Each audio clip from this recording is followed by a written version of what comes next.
ظلم۔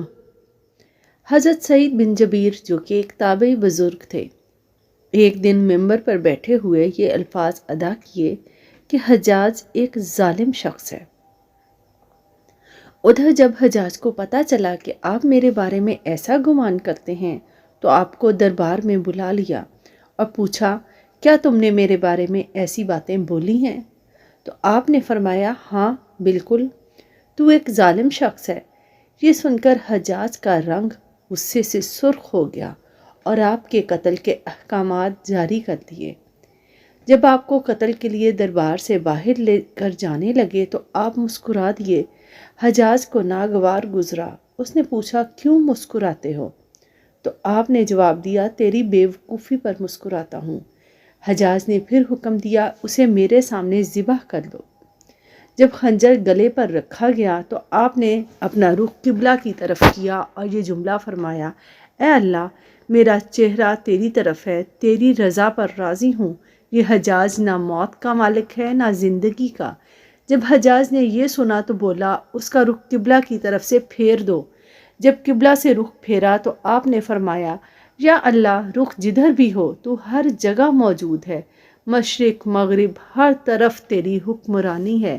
میری دعا ہے میرا قتل اس کا آخری ظلم ہو، میرے بعد اسے کسی پر مسلط نہ فرمانا۔ جب آپ کی زبان سے یہ جملہ ادا ہوا اس کے ساتھ ہی آپ کو شہید کر دیا گیا اور اتنا خون نکلا کہ دربار تر ہو گیا۔ ایک سمجھدار بندہ بولا کہ اتنا خون تب نکلتا ہے جب کوئی خوشی خوشی مسکراتا ہوا اللہ کی رضا پر راضی ہو جاتا ہے۔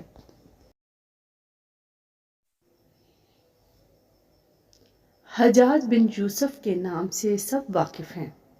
حجاج کو عبد الملک نے مکہ، مدینہ، طائف اور یمن کا نائب مقرر فرمایا تھا اور اپنے بھائی بشر کی موت کے بعد اسے عراق بھیج دیا، جہاں سے وہ کوفہ میں داخل ہوا۔ ان علاقوں میں 20 سال تک حجاج کا عمل دخل رہا۔ اس نے کوفے میں بیٹھ کر زبردست فتوحات حاصل کی۔ اس کے دور میں مسلمان مجاہدین چین تک پہنچ گئے تھے۔ حجاج بن یوسف نے ہی قرآن پاک پر اعراب لگوائے۔ اللہ تعالیٰ نے اسے بڑی فصاحت و بلاغت اور شجاعت سے نوازا تھا۔ حجاج حافظ قرآن تھا، شراب نوشی اور بدکاری سے بچتا تھا۔ وہ جہاد کا دھنی اور فتوحات کا حریص تھا، مگر اس کی تمام اچھائیوں پر اس کی ایک برائی نے پردہ ڈال دیا، اور وہ برائی کیا تھی؟ وہ تھی ظلم۔ حجاج بہت ظالم تھا۔ اس نے اپنی زندگی میں ایک خونخوار درندے کا روپ دھار رکھا تھا۔ ایک طرف موسیٰ بن نصیر اور محمد بن قاسم کفار کی گردنیں اڑا رہے تھے، اور دوسری طرف وہ خود اللہ کے بندوں، اولیاؤں اور علماء کے خون سے ہولی کھیل رہا تھا۔ حجاج نے 1,20,000 انسانوں کو قتل کیا ہے۔ اس کے جیل خانوں میں ایک ایک دن میں 80,000 ہزار قیدی ایک وقت میں موجود ہوتے، جن میں سے 30,000 عورتیں تھیں۔ اس نے جو آخری قتل کیا وہ عظیم تابعی اور زاہد و پارسا انسان حضرت سعید بن جبیر رضی اللہ تعالی عنہ کا قتل تھا۔ انہیں قتل کرنے کے بعد حجاج پر وحشت سوار ہو گئی تھی۔ وہ نفسیاتی مریض بن گیا تھا۔ حجاج جب بھی سوتا، حضرت سعید بن جبیر اس کے خواب میں آ کر اس کا دامن پکڑ کر کہتے کہ او دشمن خدا، تو نے مجھے کیوں قتل کیا؟ میں نے تیرا کیا بگاڑا تھا؟ اس کے ساتھ حجاج کو ایسی بیماری لگی کہ جس میں سخت سردی کلیجے سے اٹھ کر سارے جسم میں پھیل جاتی تھی۔ وہ کانپتا تھا۔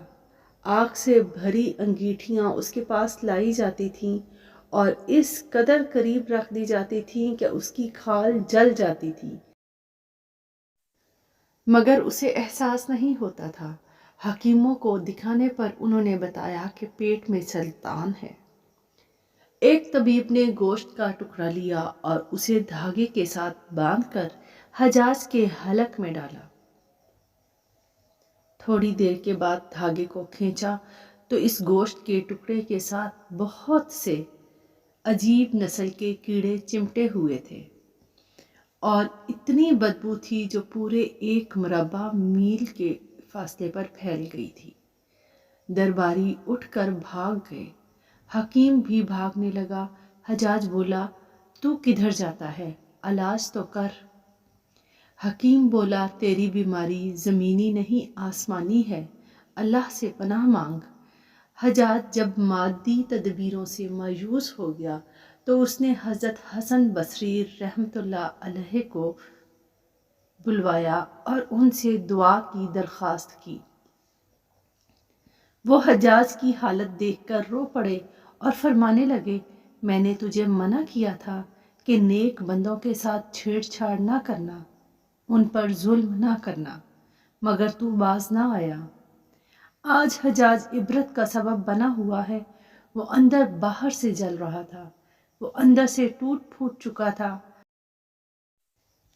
حضرت سعید بن جبیر رضی اللہ تعالیٰ عنہ کی وفات کے 40 دن بعد ہی حجاج کی بھی وفات ہو گئی تھی۔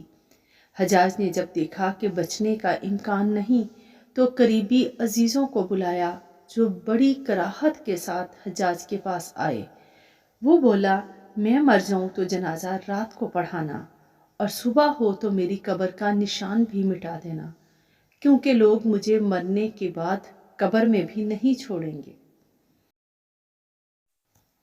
اگلے دن حجاج کا پیٹ پھٹ گیا اور اس کی موت واقع ہوئی۔